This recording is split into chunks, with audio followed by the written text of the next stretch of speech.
Hey everyone, Matt Brunig here.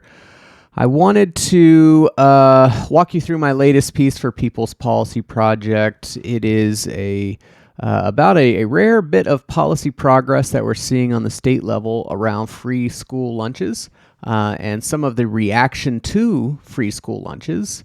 The piece, which I'll get to in a second, is just the case for free school lunch. I try to lay it all out as clearly as possible. It seems pretty obvious, but occasionally it's worth doing the yeoman's work of just kind of piecing it all together, putting some numbers together, giving stuff for people to to share around with others, perhaps. But the catalyst for this piece is the reporting coming out of Minnesota. We see here Governor Walz signs free school meals bill for Minnesota students. It is what it is. Governor Walz says Minnesota is the fourth state to make meals free at schools, joining California, Colorado, and Maine. Those longtime followers of mine will know that when was this, man? This would have been almost 2-3 years ago now. I wrote one of my hallmark policy papers, which still is widely cited today, the Family Fun Pack. And in the Family Fun Pack, free school lunch is one of the 6 programs that I propose. Very simple and short here. All children in public child care, public pre-K, and public K-12 schools will be eligible to receive a free lunch during the day. The federal government will finance the program just as they have financed free and reduced price lunches for low-income students since the 1940s. These states are actually doing it on the state level, not the federal level, so it differs in that respect. But obviously it's the same basic idea. We've got other ones here: free health care for kids, free pre-K, free child care. But free school lunch seems to be the one where we're making the most progress, which I think makes sense insofar as free school lunch is by far the cheapest of the policies proposed here. So believe it or not, there are people who are angry, or at least they're a little bit peeved by the fact that this is happening. So we have here Dan McLaughlin, the baseball crank, who I think is now... No, that was someone else. That was David French. I was confusing him with David French briefly. I was going to say, doesn't he work for the New York Times now? No. The baseball crank is still squarely at NRO, National Review. Anyways, he was mad at this tweet, which compared Minnesota Governor Tim Walz signing a bill that guarantees free breakfast and lunch for kids. You see all the kids hugging him. He's real happy. And then in this one, we have Sarah Huckabee Sanders, who's the governor of Arkansas. Already a kind of a clown show there, but she signed a law that made it easier for kids to work, and the kids they have lined up for that do not look very happy.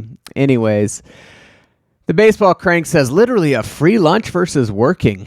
Perpetual childhood versus responsibility. Of course, the free lunch will always be more immediately popular with people who never ask who pays for it. Of course, it's on its face, you say, what the hell are you talking about? Perpetual childhood. It's free lunch for kids who are in school. It's not perpetual childhood. That's just childhood, isn't it? And he clarifies a little bit later. Oh, no, I meant the problem is that you're taking away the responsibility of parents, even wealthy parents, given that poor kids already get free lunches, to provide for their own families. So the perpetual children are the parents who no longer have to pay school lunch fees. This is making them perpetual children. The problem with this attempt to rescue the tweet is the comparison no longer makes sense, right? Because this was a comparison between a child labor bill and a school lunch bill. The perpetual children... if the perpetual children are the adults, then the child labor bill has nothing to do. Like, where is the responsibility aspect to it, and where's the working aspect to it? I mean, basically, this part, is he just saying, let's just ignore this part? I'm only talking about the school lunch bill. That doesn't seem right, but whatever. That was his attempt to salvage it. So What I decided to do, not in response to him, but there's a lot of little right wingers, they get mad at this bullshit. Is let's just go in and let's just make the case for free lunch. Let's lay it all out here. So here's the piece: the case for free school lunch. Hiving off a tiny part of the public school bundle and charging a means-tested fee for it is extremely stupid. Let's just read through this piece. I'm told people like you to just read articles to them on YouTube and elaborate a little bit here and there. So I'm going to do that.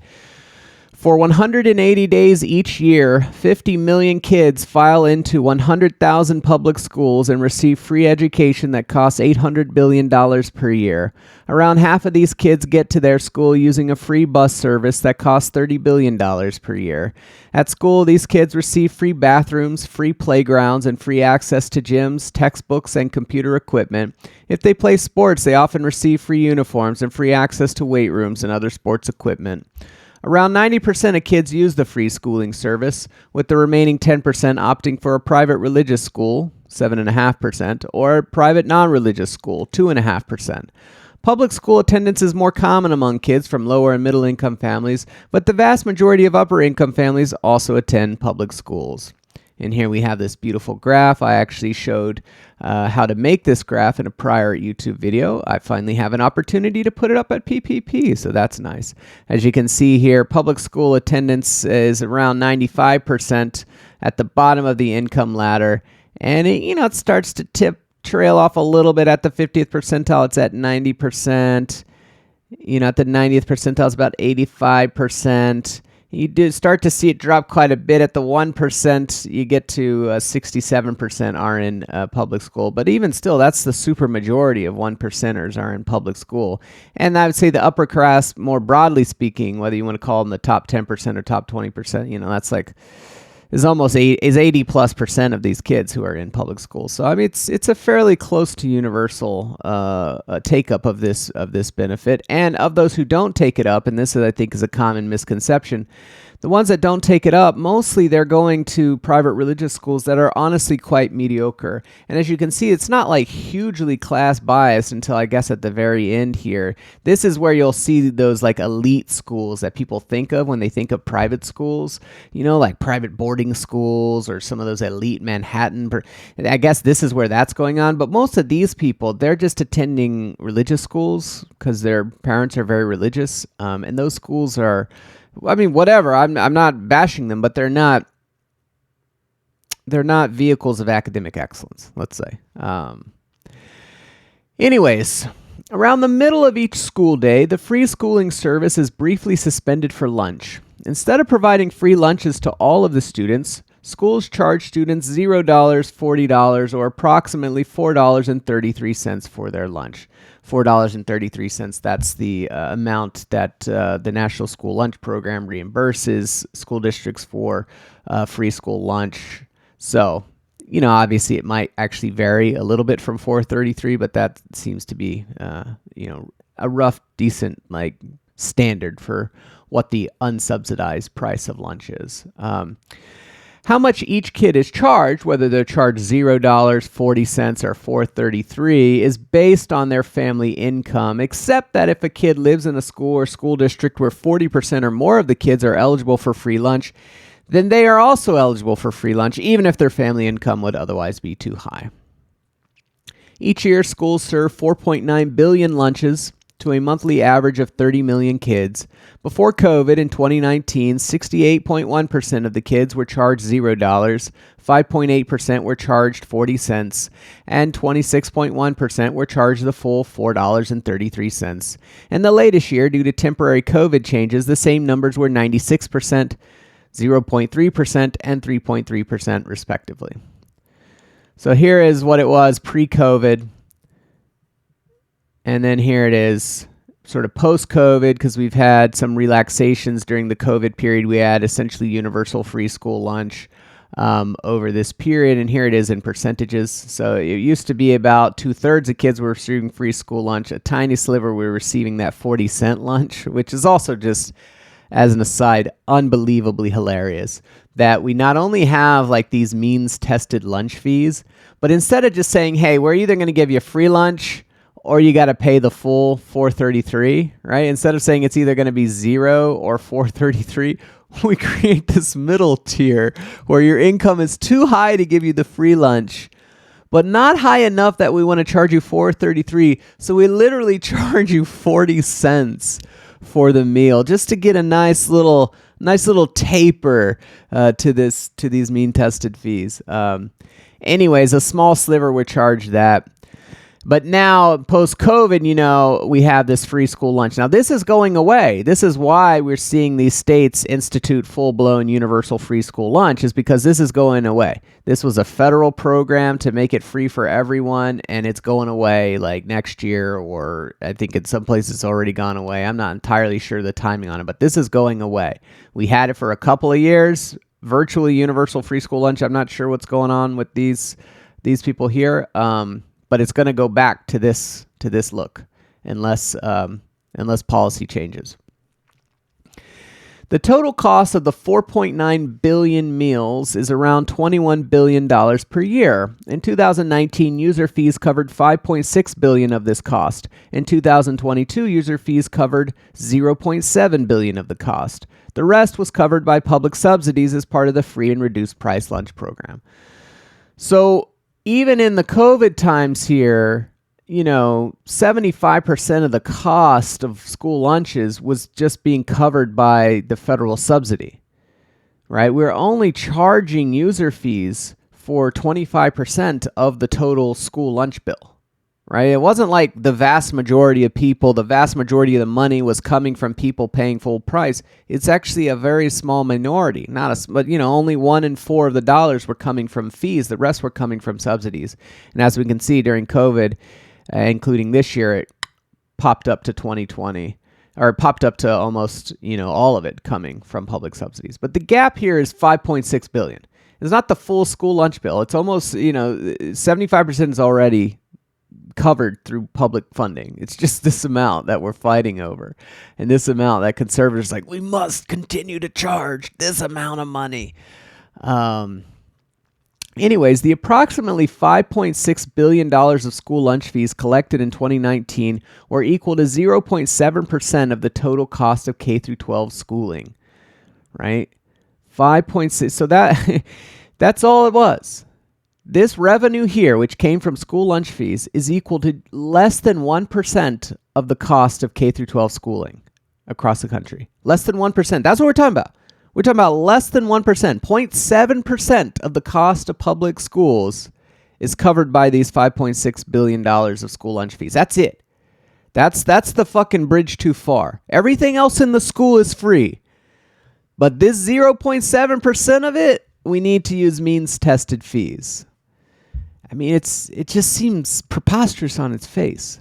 But it's worse than that, right? Because in order to collect these fees, each school district has to set up a school lunch payment system, often by contracting with third-party providers like Global Payments. They also have to set up a system for dealing with kids who are not enrolled in the free lunch program, but who show up to school with no money in their school lunch account or in their pockets. In this scenario, schools will either have to make the kid go without lunch, give them a free lunch for the day, but not too many free lunches, or give them a free lunch while assigning their lunch account a debt. I guess that's not really a free lunch, right? So they have to come up with rules for how to deal with these kids. And I'll say, when I was a kid growing up, I was on the free lunch program for a lot of it, but not all the time. And occasionally when I would show up to school and I wouldn't have any money. And it wasn't in most cases that I just didn't, we just didn't have it. We were, it's just, I just forgot the money. I was a fucking child, I was in 5th grade, occasionally you don't bring, the mom sets out the $2 or whatever it was and you forget to put it in your backpack. And I thought it was funny. The approach that my school would take is they would give us this lesser lunch. So you would get free lunch, but it was a lesser lunch. And I think it was typically PB&J. And the idea was we're going to still maintain incentives for you to bring your money by giving you a lesser lunch. The problem with, I don't know, that it didn't really PB&J is really good. So, and sometimes PB&J is better than the normal lunch. So I feel like it wasn't fully baked, but I get what they were doing. It was like, well, we're not going to let you go hungry, but we are going to give you a shittier lunch, as we understand it, in order to maintain your incentive to bring your money next time. Anyways, eligibility for the $0.40 lunches is based on income, but this does not mean that everyone with an eligible income successfully signs up for the program. As with all means-tested program, the application of the means test not only excludes people with eligible incomes, but also people with eligible incomes not only excludes people with ineligible incomes, but also excludes people with eligible incomes who fail to successfully navigate the red tape of the welfare bureaucracy. Research on the Community Eligibility Program, a program that makes every kid in a school or school district eligible for free school lunch, so long as 40% of the kids are eligible for it, shows that the program improves food security and nutritional outcomes even among low-income kids who should have already been eligible for free school lunch.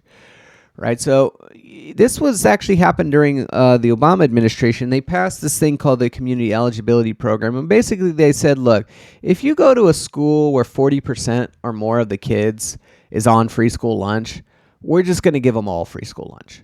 And if you go to a school district where district-wide 40% or more of the kids are on free school lunch, we're just going to give them all free school lunch. And that created a nice kind of little thing to research, because you can now see, what happens after this is implemented and they go to these universal free school lunch situations. And, if you think, hey, means-tested programs are good, they reach the poor and they don't help, and they don't, and they exclude the rich, so that's just a prudent use of money. If that were true, then what you would find is that this didn't really do anything for low-income kids. They were already getting the free school lunch. They already were getting the free school lunch, right? But in fact, what the research shows is that low-income kids did better once this happened, right? Our results show that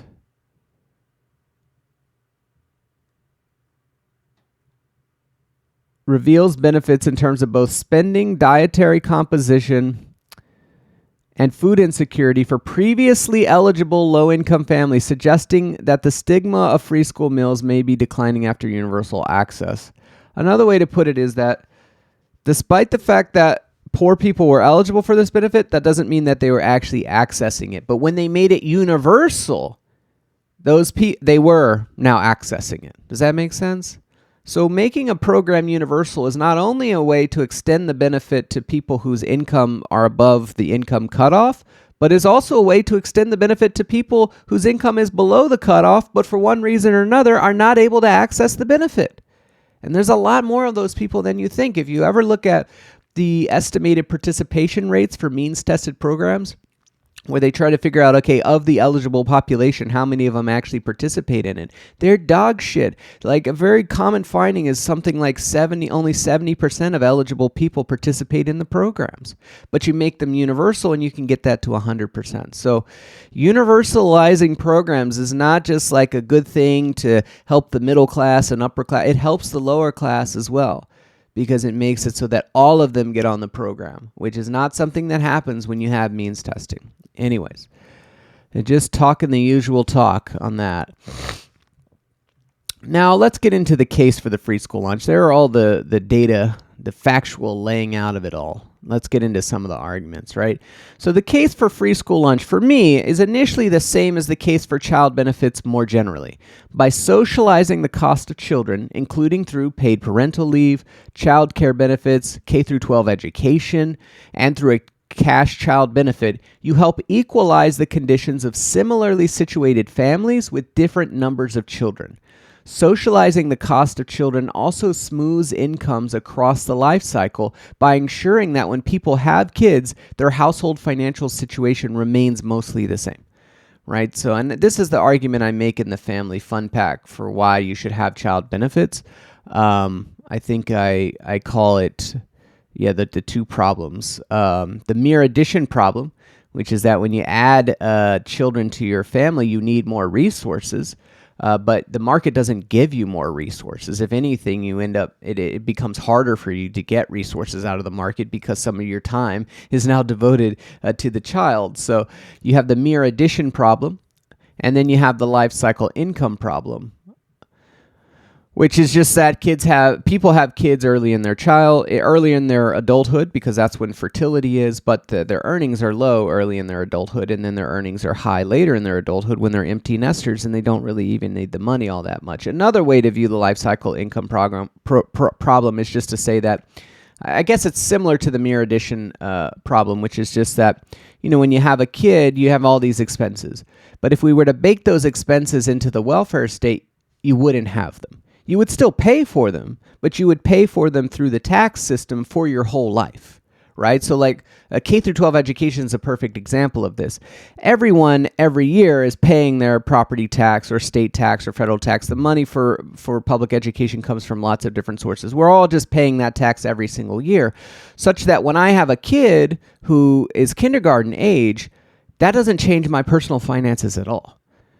Right? I'm paying the same tax that I paid the year before, and I'll pay this year, and I'll continue to pay that tax for the rest of my life.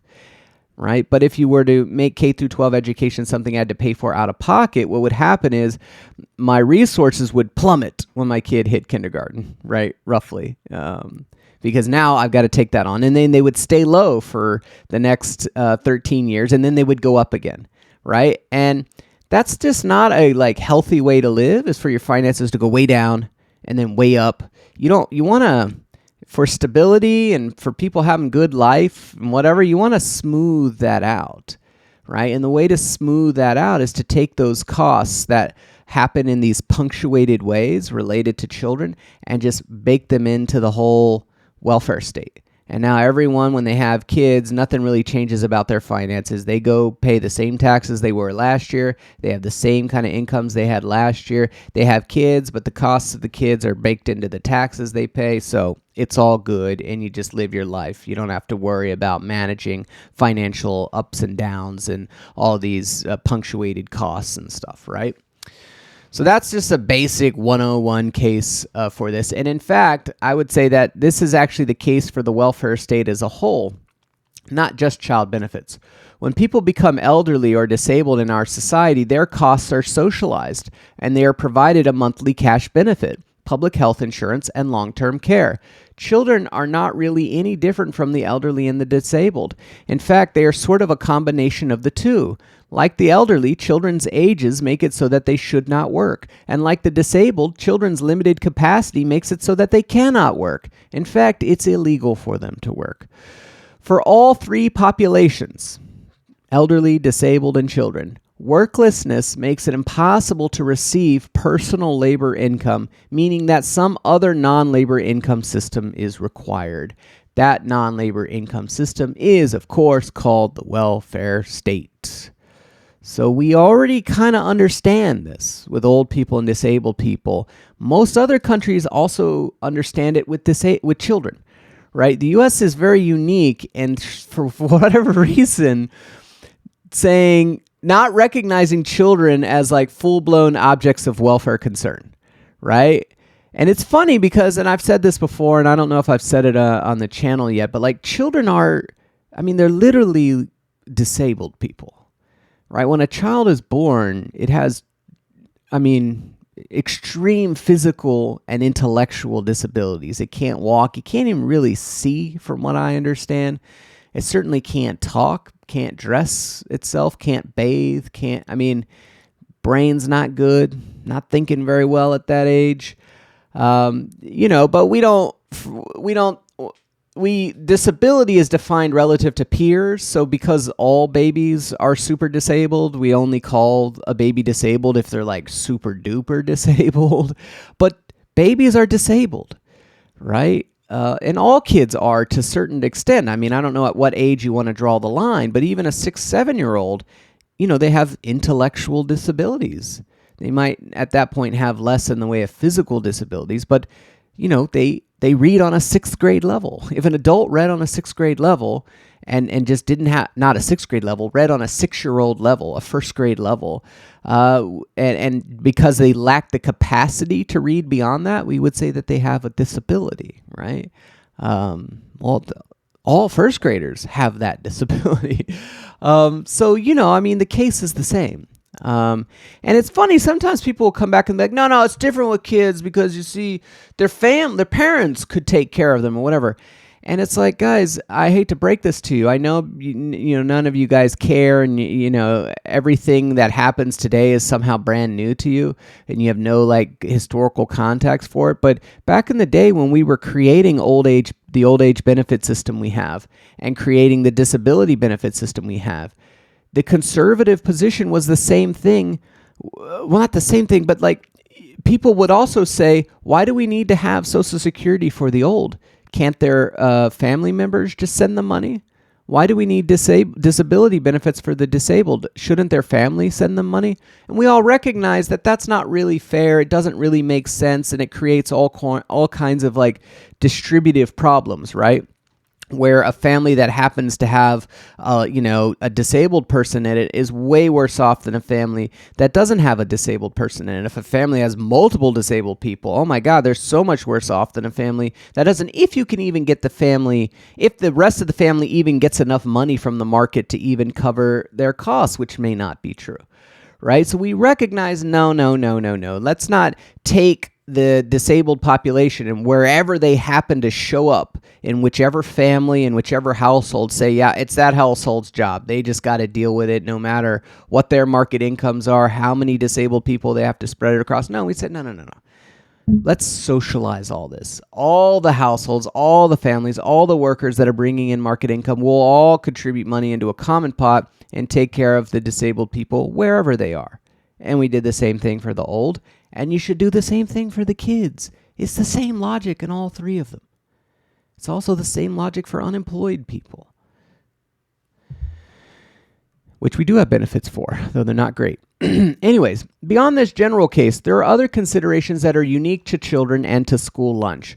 Well-resourced children tend to be more productive and less destructive adults, something that benefits the society overall. In the case of school lunch, well-fed kids learn better and are less likely to engage in bad behaviors that are distractive to their peers. Children also go on to become the workers of the society and thus go on to make it possible for earlier generations to retire in old age.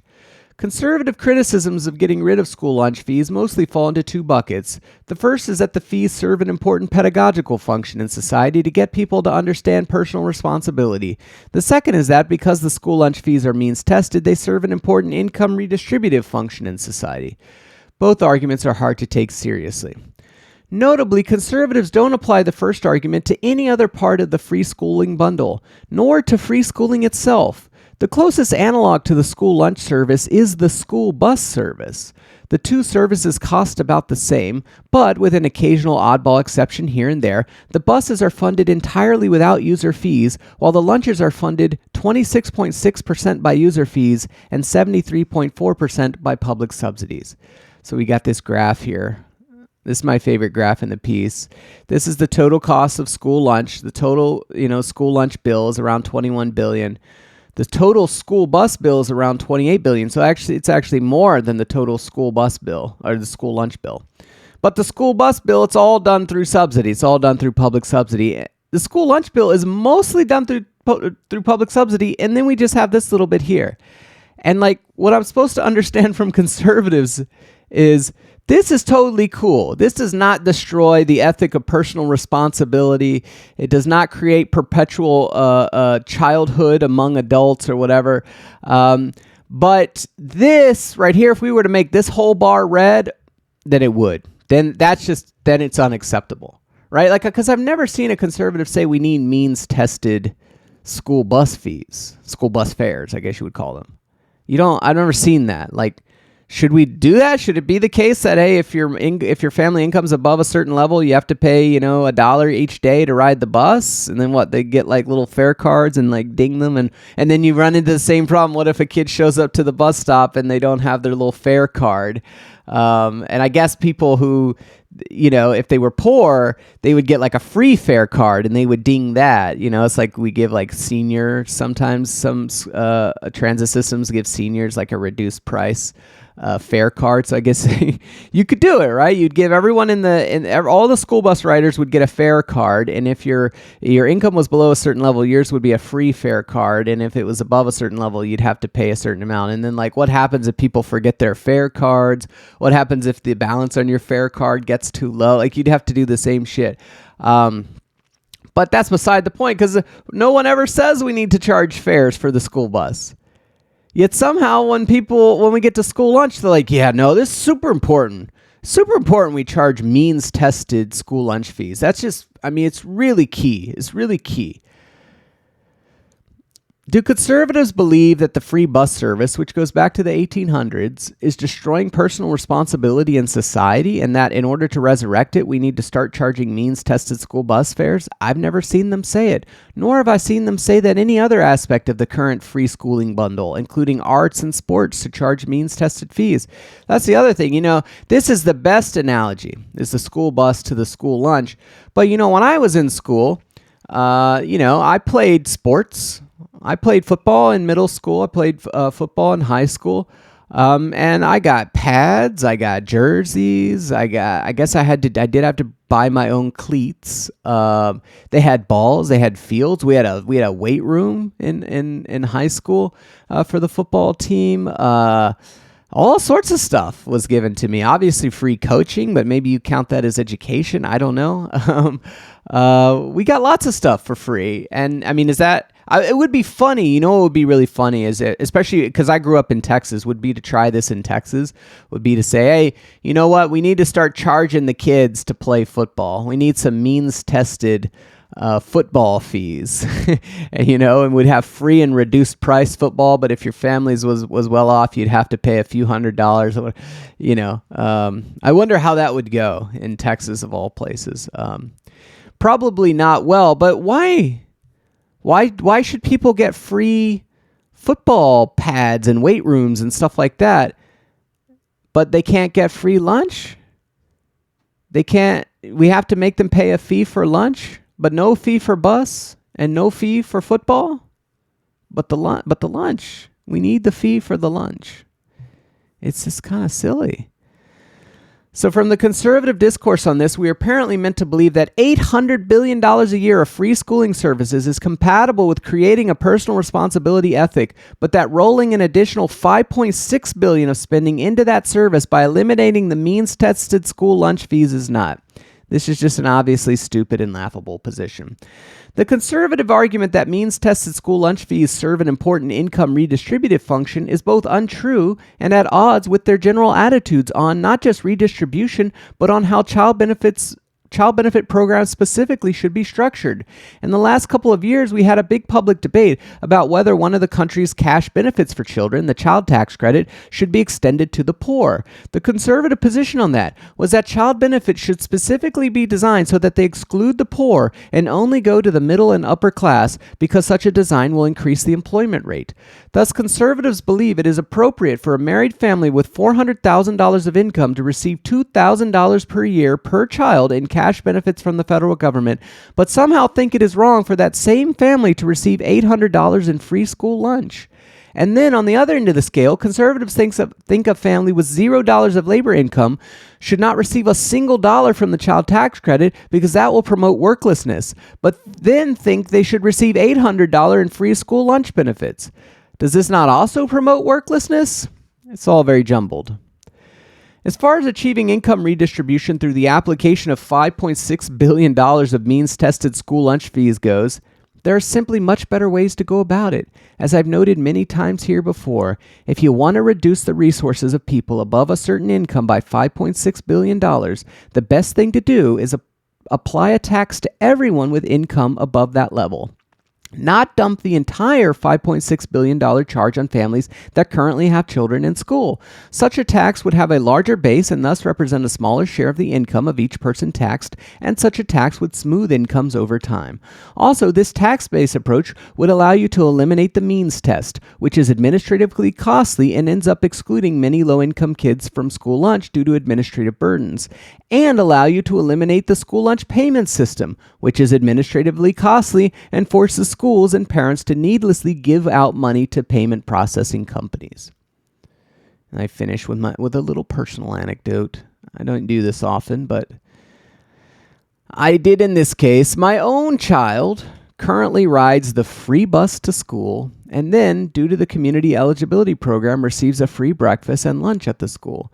Today's breakfast is an egg and cheese sandwich and a choice of banana, apple, or orange. Lunch is a choice between cheesy pasta, PB&J sandwich, and a turkey and ham sandwich with sides of rolls, carrots, broccoli, and fruit. I didn't have to create a school lunch account and then input my banking information in order to load it up with money. I don't receive any emails about the balance being low and needing to be reloaded. I don't have to worry about it at all. Parenting is already full of stresses and hassles. Dealing with one-off payment systems for means-tested school lunch fees is one such hassle I am happy to do without. So there's the case as I see it. Also lots of cool graphs and numbers here. I'm actually rolling this out tomorrow or today. I don't know when I'm posting this video, but as you can see, this is my preview. It's not out yet. I'm putting it out on Monday. And we'll see how it goes. I think it'll be a nice piece. You know, it's constructed to, I think, get a lot of shares, the graphs and all that kind of stuff. I love this again. The school lunch versus the school bus, because so much of this is just status quo bias, as they say, right? You know, reactionaries are reactionary, meaning that they don't so much have like a general framework for how they think we should govern society. Like they have like a principled framework for what we should do, and then they apply that framework, you know, to each case. And so they have some real view about, you know, how fees should be set up. It's just that, you know, something happened, some kind of shiny thing happened, and it caught Dan, the baseball crank's eyes, and then he's like, I'm against that. That's a progressive thing that's happening. I'm against that. But shit that's just been going on forever, that's just kind of baked into the status quo, like the fact that I got to play football for free and they gave me pads and jerseys and all that kind of stuff. You just don't think about it. Right? And the school bus is probably the best example of it. The school bus is kind of crazy. It's kind of wild. Like, it's something like 25 million kids each day are moved around on these buses to school. It's the largest public transportation system in the U.S., if you take it as an aggregate, and it's totally free. And I think about this actually sometimes in the context of debates people have about making other bus systems free, right? Because we have buses in a lot of cities across the U.S., and they usually charge a fare. Actually, where I live, Connecticut, they're fare free right now, and they've been fare free for a while, and there's been a push to make them fare free permanently. We'll see how that goes. I know DC passed a bill recently to make them fare free. I kind of think New York City is going to go fare free on the buses soon, just because the non-payment rate is really high. But in that debate, you sometimes get these people who are they kind of think it's just manifestly preposterous that you would make buses free. How could you make bus services free? That's ridiculous. They all charge fares. Look at all and they'll even say, like, look, in other countries, it's not like buses are free like throughout Europe and whatever. And that's all true. Like, don't get me wrong. But I'll often come back with them and say, you know what? The biggest busing system in the country is already free. 25 million people a day ride the bus to and from school. That's 50 million rides every day. Totally free. So, I mean, I'm not saying, hey, you know, go out there, you necessarily have to make city buses free. I don't know. That's really not a huge topic for me, but it's not preposterous. It's just that you're not used to it being free, and so it seems kind of odd. Like there's this bias, again, towards the status quo. But on the flip side, if people were to start saying we need to start charging fares for the school bus, there would probably be a huge negative reaction to that. You know? So what's going on there, right? And the answer is just, well, you know, status quo bias. If you don't charge fares right now, then if you start charging fares, people would get really pissed and they'd find that to be just completely crazy and objectionable. Well, what are you talking about? You're charging people money to ride the bus, to go to school, right? But then if you turn it on them and you say, well, that's a good point. So why don't we stop charging people money to ride the bus to go to work? That seems fair. They're like, no, that's fucking crazy. What do you charge? What? You can't do that. It's tiresome, really. And I mean, we all fall prey to this. I'm sure I do this as well. I think it's very, very hard. We use the baseline, the current reality as a kind of baseline for structuring everything that happens. Very few people are able to get like out beyond the current reality and like see it all, to just, kind of make a fully abstract system of how things go and then just start applying it willy-nilly throughout the society. That just is very hard conceptually for people to do, but you should try to do it. And when you see someone who is able to maybe get their head out of the status quo bias, you should look to see if there's some wisdom contained in here. And I do think there's a lot of wisdom contained in this graph, right? Which is that there's just no fucking way that making school lunches be like school buses is gonna mean anything for anyone, except it's going to save some people some money. It's going to be a lot easier and simpler to run the school lunch system. That's it. Like society will be a little bit nicer. It'll be a little bit nicer to live here. But there aren't fucking huge ideological stakes in which we're creating perpetual childhood and destroying come on. If that was the case, the bus already did it. The bus already did it. So there's no additional harm to rolling the lunch in there. And to me, again, it seems totally crazy in the context of a full-blown free school system. $800 billion a year. You get all this free shit at school. But we're going to charge you $4 in the middle of the day. That's the only fee. Everything else, no fee. But $4 in the middle of the day for that lunch. That's the key. We can't spend the extra 0.7% to just knock that out and make the whole thing a cash-free kind of system. We can't do that. Come on. We can do that. And we should do that. Just to fucking get rid of the goddamn payment system, if nothing else. I don't want to load up money onto my school bucks and do all this shit. Let's just serve the food and move along. It'll make the line go faster. It's efficient. Let's just make shit easy. We're the richest society in the world. What are we doing? Charging this piddling bullshit. So, anyways, like always, click that subscribe, hit the bell, leave your comments, leave your questions. I'll do some more videos later this week.